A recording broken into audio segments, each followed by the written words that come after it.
bloody marvellous. Hi everybody, I hope you're doing okay. Welcome back to Just Add Ginger and thank you so much for clicking on this video. Today I am going to do a video that I've seen floating around YouTube for a few weeks now, and I thought it looked like a really fun video to do, so I thought I'd jump on the bandwagon and do it as well, and it is the British tag. My good friend Sarah from Slang in Wonderland has also done a blog post with the tag, so I thought I wanted to do it too because I love tag videos and I think they're really fun to film, and I am British. So it's a match made in heaven, really. I do apologise if you hear any background noise, but I have the window open and the cat is in here with me and various things are going on. There's also a suitcase in the background because boyfriend and I are going to Paris tomorrow, so I'm currently in the process of packing my shiz. So that has to be there because I have nowhere else to put it. So bearing all that in mind, so let's get started. Question of the British tag is: how many cups of tea do you drink a day and how many sugars do you take? Now, I know I'm British and I'm English and this is going to be a bit controversial, but I don't really drink tea. I've been a coffee drinker since I've really started drinking tea or coffee. But in the winter I have a warm coffee in the mornings with no sugars. I don't have sugar in my coffee or my tea. When I drink it, I have just milk. A hot cup of coffee sets me off in the morning in the winter, and at the moment, because it's been really hot outside, I have been having a iced Americano with milk or an iced latte in the mornings, and then throughout the day I will have maybe another 1 cup of coffee, but it will usually be decaf because I used to drink a lot of coffee. I've been trying to cut down on my coffee intake because I was drinking that much that it was having no effect on me anymore in terms of boosting my energy levels. But not really tea drinker. I like my coffees with milk and no sugar because I'm sweet enough already. Question 2. Your favourite part of a roast dinner has to be, it's kind of a combination, roast potatoes with gravy on top. And especially if the roast potatoes are extra crispy, because that for me is just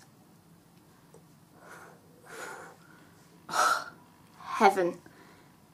Really crispy roast potatoes with really thick gravy on top. Oh, perfection. Perfection. Question 3. Favourite dunking biscuit? This is a tricky one because I love dunking chocolate chip cookies into my coffees, but I think my favourite has to be ginger creams.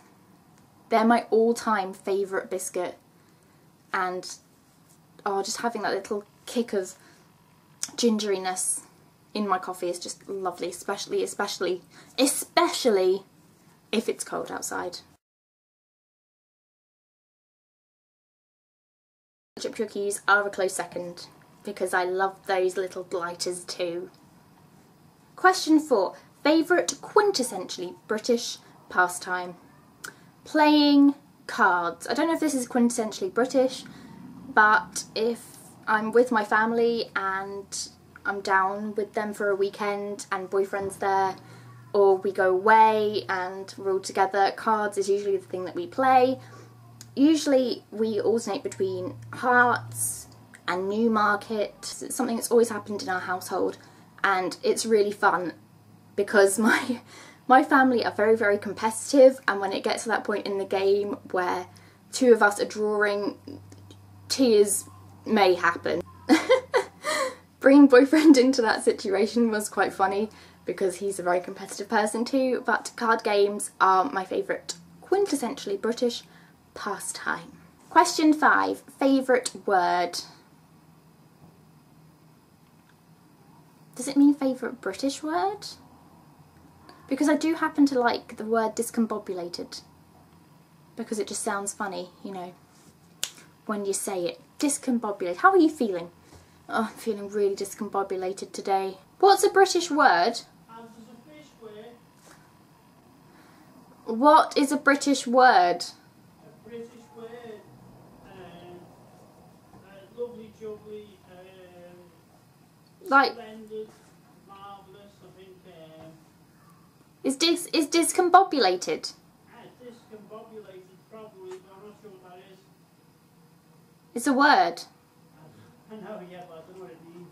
Okay, thanks. Yeah, I'll go for discombobulated. Discombobulated because it sounds bloody cool. Question 6. Cockney rhyming slang. Oh, alright, let's go up the apples and pears and phone Barbara on the dog and bone. Lovely jubbly. I'm never doing that ever again. Question 7. Favourite sweet. I grew up in a time when penny sweets actually cost a penny and you could get them from the corner shop, and I used to love getting fruit salads. I don't even know if they exist anymore, but they were my favourite childhood, like, sweet. Not chocolate, actual, like, sweet shop sweet. As I got a little bit older it changed and it moved kind of towards flumps, which were like these spirally marshmallow things. But I always remember going to parties or going to the corner shop and getting fruit salads because they were just absolutely divine and I loved them. And now I bet you couldn't even get a 10p mix for 10p, it would be like £1 or something, which makes me really sad and feel just a little bit too old now. Fruit salad, retro sweet of the century, in my opinion. Question 8. What would your pub be called?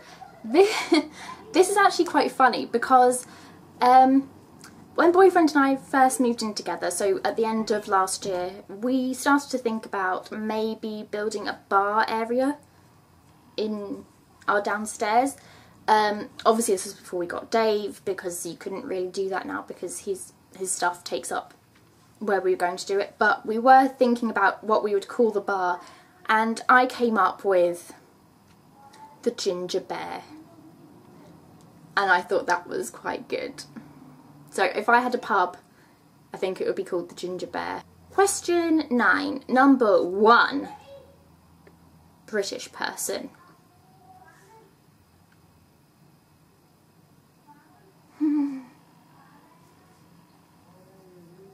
I kind of want to say Benedict Cumberbatch because I really like him in Sherlock, but I think I'm going to have to go with Dame Judi Dench because she's a little bit of a legend, really.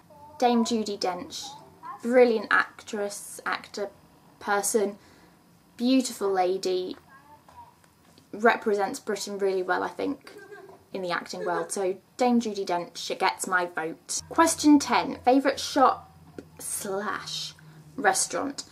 My favourite shop,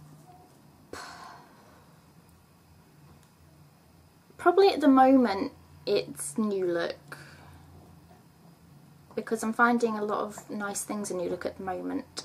And my favourite restaurant would probably be KITTEN. It's not a really British restaurant, like chain, but I really love going there and it's always got amazing food. And it's really important to support local business. So yes, KITTEN and New Look. Except the other way around, because New Look's a shop and not a restaurant. So, New Look, KITTEN. Question 11. What British song pops into your head? What's it called? Common People by Pulp? This came out when I was young, and I don't know, I just always think of it as a very British song. That or Park Life. But I can't remember who Park Life is by. If you know, pop it in the comments below because I really can't remember. And the final question is Marmite? No way. I am not a Marmite person. I was going to say a Marmite friend. I am not a Marmite friend. I don't know what a Marmite friend is, but I'm not one of those either. I do not like Marmite. I do not like the smell of it. I do not like the texture of it. And oh my gosh, I do not like the taste of it. Although, when I was younger, and they don't do them anymore, I don't think in England, don't know about the rest of the world, mini cheddars used to have a Marmite flavour. and I used to really like them, but Marmite by itself on toast, whatever, So guys, that was me answering the British tag questions. I really hope you enjoyed this video. If you did, please give it a big thumbs up, leave me a comment and subscribe to my channel, because that would just be supercalifragilisticexpialidocious. Bye!